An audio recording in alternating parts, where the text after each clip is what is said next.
Dude TV.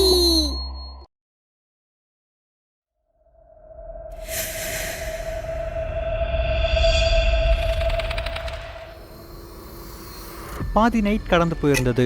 நேரம் கிட்டத்தட்ட 3 மணி ஆயிருந்தது. ரொம்ப அமைதியான ஒரு ரோட்ல ரொம்ப வேகமா ஒருத்தர் பைக் ஓட்டிட்டு வந்தாரு. அவரோட முகத்துல ரொம்ப விசித்திரமான ஒரு பயம் இருந்தது. பயத்தால அவரோட முகம் முழுவதும் வேர்வையால நிறைஞ்சிருந்தது. அவரை யாரோ பின்தொடர்ந்து வர மாதிரி அவர் பின்னாடி திரும்பி திரும்பி பார்த்து வண்டி ஓட்டிட்டு போயிட்டு இருந்தாரு. அவர் திடீர்னு ஒரு இடத்துல வண்டி நிறுத்திடுறாரு. அந்த இடம் போலீஸ் ஸ்டேஷனா இருந்தது. என்னை காப்பாத்துங்க அப்படின்னு கத்திக்கிட்டே அந்த போலீஸ் ஸ்டேஷனுக்குள்ள போனாரு. அங்க இருக்கிற கான்ஸ்டபிள் அவரை நிறுத்த முயற்சி பண்ணாரு. ஆனா இவரு நிக்கவே இல்லை. அவரு நேரா இன்ஸ்பெக்டர் கிட்ட போய் அவர்கிட்ட அழுதுகிட்டே சொன்னாரு, என்னை காப்பாத்துங்க சார், அது என்ன கொன்னுடும், எனக்கு சாக விருப்பம் இல்லை, என்னை காப்பாத்துங்க. அட யாருப்பா நீ, உன்னை யாரு கொலை பண்ண முயற்சி பண்றாங்க? நீங்க நேரா போலீஸ் ஸ்டேஷனுக்கு வந்து ரொம்ப நல்ல காரியம் பண்ணிருக்கீங்க. இங்க உங்களுக்கு எந்த ஒரு ஆபத்தும் இல்லை. இப்ப சொல்லுங்க, உங்களுக்கு என்ன நடந்தது? சார் என்னை மன்னிச்சிடுங்க, நான் ஒரு திருடன், என்ன ஒரு ஆத்மா கொல்ல நினைக்குது. அவர் அந்த மாதிரி சொன்னதை கேட்டு இன்ஸ்பெக்டர் உறைஞ்சு போயிடுறாரு. நைட்டு 12 மணி ஆயிருக்கும். நீலிமா பால்கனியில நின்று வெளியே வேடிக்கை பார்த்துட்டு இருந்தாங்க. அன்னைக்கு நைட்டு ரொம்ப அதிகமான மேகம், ரொம்ப அடர்ந்த இருட்டு, இதெல்லாம் பார்க்கறதுக்கு ரொம்பவே பயங்கரமா இருந்தது. ரொம்ப சத்தமா வர இடி, விட்டு விட்டு மின்ற மின்னல், இதெல்லாம் அந்த இருட்டை இன்னும் பயங்கரமா ஆக்கிட்டு இருந்தது. ஆனா இதெல்லாம் பார்த்ததுக்கு அப்புறமும் கூட நீலிமாவோட முகத்துல ஒரு சின்ன சிரிப்பு இருந்தது. அவங்க என்னமோ இதுக்காக தான் ரொம்ப வருஷம் காத்துட்டு இருந்த மாதிரி இருந்தது. ஒரு சின்ன கிராமத்துல ஒரு சின்ன தெருவுல அவங்கவுங்க வீட்டுக்குள்ளே இருந்தாங்க. இந்த பயங்கரமான காத்தால யாருமே அவங்க வீட்டை விட்டு வெளியே வரல. அப்ப நீலிமா அந்த பரந்த வெட்ட வெளியில அவங்களோட கைய மேல நீட்டுறாங்க. வானத்துல இருந்து வந்த ஒரு சொட்டு மழை துளி அவங்க கை மேல விழுந்தது. அது பட்ட உடனே அவங்களுக்கு சந்தோஷம் ரொம்ப அதிகமாயிடுச்சு. அப்புறம் மெதுவா மழை பொழிய ஆரம்பிச்சது. நீலிமா வெளியே நின்று பார்த்துக்கிட்டே இருக்காங்க. அப்போ தூரத்துல இருந்து ஒரு பொம்பளை நீலிமாவை நோக்கி ஓடி வந்துட்டு இருந்தாங்க. அந்த மழை கொஞ்சம் கொஞ்சமா அதிகமா ஆக ஆக அந்த பொம்பளையும் வேக வேகமா நடந்து வந்துட்டு இருந்தாங்க. மழை இன்னும் அதிகமாச்சு. அவங்க இன்னும் வேகமா ஓடி வந்துட்டு இருந்தாங்க. அவங்க நீலிமாவை நோக்கி வந்துட்டு இருந்தாங்க. ஆனா திடீர்னு அதே இடத்துல நின்னுட்டாங்க. அப்போ தலைய தூக்கி நீலிமாவை பாக்குறாங்க. எந்த ஒரு பொம்பளை மலையில இருந்து தப்பிக்கிறதுக்காக வேகமா ஓடி வந்துட்டு இருந்தாங்களோ அவங்க அதே மலையில நின்று நீலிமாவை பார்த்துட்டு இருந்தாங்க. நீலிமாவுக்கு அந்த பொம்பளைய பார்த்த உடனே அவங்க முகத்துல இருந்த சிரிப்பு காணாம போயிடுது. அப்புறம் நீலிமா அவங்கள பார்த்து பயந்து பின்னாடி கால் எடுத்து வச்சு போயிட்டு இருந்தாங்க. அந்த பொம்பளையோட முகத்துல நீலிமா என்ன பார்த்தாங்கன்னு தெரியல. அவங்க ரொம்ப அதிகமா பயந்து போய் வீட்டுக்குள்ள ஓடி போயிட்டாங்க. நீலிமா வீட்டுக்குள்ள போன உடனே அந்த பொம்பளையும் நீலிமாவோட வீட்டு கதவு முன்னாடி வந்து நிக்கிறாங்க. அந்த கதவு திறந்தே இருந்ததால அவங்க அந்த வீட்டுக்குள்ளேயும் போயிடுறாங்க. அப்ப திடீர்னு அந்த வீட்டு கதவு மூடிடுது. உள்ள இருந்து யாரோ சத்தமா கத்துற மாதிரி சத்தம் கேக்குது. ரொம்ப அதிகமா இடி மின்னல் சத்தம் இருந்ததால அவங்க கத்துனது யாருக்கும் கேட்கல. உள்ள என்ன நடந்துச்சு அப்படின்னு யாருக்குமே தெரியாது. அதே மாதிரி பாதி இரவு கடந்து போயிருது. அப்போ நேரம் நைட்டு 2 மணி ஆயிருந்தது. அந்த நேரத்துல பவன், அஜித் அப்படிங்கிற 2 திருடர்கள் நீலிமாவோட வீட்டு முன்னாடி நின்று பிளான் போட்டுட்டு இருந்தாங்க. இங்க பாரு, இந்த மாதிரியான சான்ஸ் இன்னொரு டைம் கிடைக்காது. எனக்கு தெரியும், அந்த பொண்ணு தனியா தான் இருக்கா. கடந்த 1 மாசமா நான் அவளை ஃபாலோ பண்ணிட்டு இருக்கேன். அவ தினமும் இதே பால்கனியில் நின்று நேரத்தை செலவு பண்ணிட்டு இருப்பா. ரொம்ப பணக்கார பார்ட்டிப்பா. இந்த மாதிரியான இடத்துல ஒரே ஒரு டைம் திருடிட்டா மாச கணக்கில் உட்காந்து சாப்பிடலாம். சரிப்பா, நான் போறேன், நீ கண்ணை கொடு. அப்புறம் நான் வெளியே வரத நீ பார்த்த உடனே சீக்கிரமாவே பைக்கை ஸ்டார்ட் பண்ணிடணும், புரிஞ்சுதா? புரிஞ்சது. இந்த கண்ணு எடுத்துக்கோ, ஃபுல்லா லோடா இருக்கு. ஆனா ஞாபகம் வச்சுக்கோ, ரொம்ப அவசியம்னா மட்டும்தான் இதை பயன்படுத்தணும். பவன் கண்ணை எடுத்துக்கிட்டு நீலிமாவோட வீட்டுக்கு போறாரு. பைப்பு பிடிச்சி மேலே ஏறி பால்கனிக்கு போறாரு. நீலிமாவோட பெட்ரூம்ல தான் அந்த பால்கனி இருந்தது. பவன் அப்படியே உள்ள போய் உள்ள எட்டி பாக்குறாரு. பெட்ரூம்ல யாருமே இல்ல. அதனால பவன் பெட்ரூம்க்கு போறாரு. அட, அஜித் சொன்னது சரிதான். நிஜமாலுமே இவங்க பணக்கார பார்ட்டி தான். அந்த பொண்ணு கீழே இருக்கான்னு நினைக்கிறேன். அவ மேல வரதுக்கு முன்னாடியே எல்லாத்தையும் நம்ம திருடிட்டு போயிடணும். பவன் அலமாரியை திறக்கிறாரு.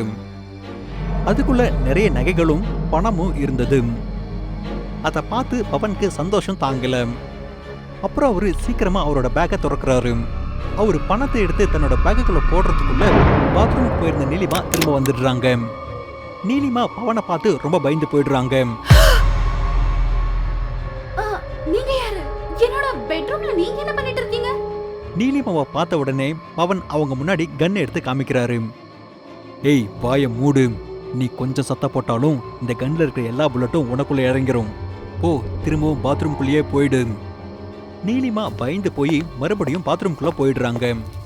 பவன் வெளியில இருந்து அந்த பாத்ரூம் டோரை லாக் பண்ணிட்டு அந்த அலமாரி கிட்ட போய் அங்கிருந்த நகை பணத்தெல்லாம் அவரோட பேக்குக்குள்ள போட்டுக்கிறாரு. அங்க இருக்கிற எல்லா பணம் நகையையும் அவரோட பையில போட்டாச்சு. அப்புறம் அவரு ரொம்ப சந்தோஷமா அந்த இடத்துல இருந்து ஓடி போயிடுறாரு. முதல்ல அவரு அந்த பணம் நகை இருக்கிற பைய கீழே தூக்கி போடுறாரு. அப்புறம் அவரும் பால்கனில இருந்து கீழே குதிச்சிடுறாரு. அப்ப பவனோட முகத்துல இருந்த சந்தோஷம் பயமா மாறிடுது. ஏன்னா அவரு மறுபடியும் நீலிமாவோட பெட்ரூம்குள்ளே வந்துடுறாரு. அவரு தப்பிக்க நினைச்சு திரும்பவும் நீலிமாவோட பெட்ரூம்கே வந்ததால அவரோட காலு பயத்துல நடுநடுங்கி போயிடுது. என்ன இது? நான் தான் பால்கனில இருந்து கீழே குதிச்சுட்டேனே. ஆனா மறுபடியும் எப்படி நான் பெட்ரூம்குள்ள வந்தேன்? அந்த சமயத்துல அந்த பெட்ரூம்ல இருக்கிற லைட்டு தன்னால ஆஃப் ஆயிடுது. அவரு ரொம்ப பயந்து போயிடுறாரு. அவரு மறுபடியும் ஓட முயற்சி பண்றதுக்கு முன்னாடியே அவரோட காலை எடுத்து வைக்க முடியல. ஏன்னா அவரோட காலை யாரோ பிடிச்சிட்டு இருந்தாங்க. உடனே அவரு பாக்கெட்ல இருந்து போன் எடுத்து பிளாஷ் லைட் ஆன் பண்றாரு. அப்போ பார்த்தா அவரு முன்னாடி நீலிமா நிற்கிறாங்க. அவங்களோட கழுத்து அறுக்கப்பட்டிருந்தது. அதுல இருந்து சொட்டு சொட்டா ரத்தம் வந்துட்டு இருந்தது. பவன் அதை பார்த்து ரொம்ப பயந்து போயிடுறாரு. உடனே பவன் தன்னோட பாக்கெட்ல இருந்து கன்னை எடுத்து நீலிமாவை பார்த்து 2 தடவை சுட்டுறாரு. கொஞ்ச நேரத்துக்கு எல்லாமே அமைதியா இருந்தது. கொஞ்ச நேரத்துல நீலிமா சத்தமா கத்துறாங்க. நீ என்ன சாகடிக்க முடியாது. ஏன்னா நான் உயிரோடவே இல்ல. இங்க இன்னொரு பக்கம் அந்த புல்லட் சத்தத்தை கேட்டு அஜித் ரொம்பவே பயந்து போயிடுறாரு.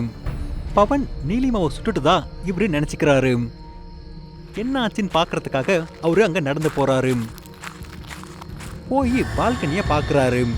பவனோட கழுத்தை பிடிச்சு பால்கனிக்கு எடுத்து வந்திருந்தது.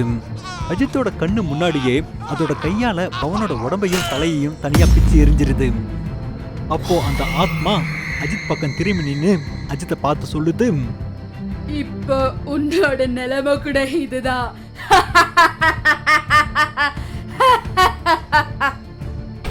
இத பார்த்து அஜித் ரொம்ப பயந்து போயிடுறாரு. அதுக்கப்புறம் அவரோட பைக்கை எடுத்துக்கிட்டு தப்பிக்க முயற்சி பண்றாரு. அதுக்கப்புறம் அஜித் தான் கண்ணால பார்த்த எல்லா விஷயத்தையும் போலீஸ் ஸ்டேஷன்ல வந்து போலீஸ் கிட்ட சொல்றாரு. அஜித் சொன்னதை கேட்டு போலீஸ் ஸ்டேஷன்ல இருக்கிறவங்கலாம் ரொம்பவே ஷாக் ஆயிடுறாங்க. அவன் சொன்னது உண்மையா தான் இருக்கும். ஏன்னா திருடன் ஒரு போலீஸ் ஸ்டேஷனுக்கு வந்து தன்னைத்தானே ஏன் திருடன் சொல்லிக்க போறான்? இங்க பாருங்க, நீங்க சொன்ன பேய் கதையெல்லாம் எனக்கு கொஞ்சம் கூட நம்பிக்கை இல்லை. நீங்க என்ன அந்த இடத்துக்கு கூட்டிட்டு போங்க, நாங்களே பார்த்து தெரிஞ்சுக்கிறோம். இன்ஸ்பெக்டர், அஜித் அப்புறம் 2 கான்ஸ்டபிள் எல்லாரும் நீலிமாவோட வீட்டுக்கு வராங்க. வீட்டோட கதவு உள்ள இருந்து பூட்டி இருந்தது. கான்ஸ்டபிள் அந்த கதவை தட்டி தட்டி அந்த கதவையே உடைச்சிட்டாங்க.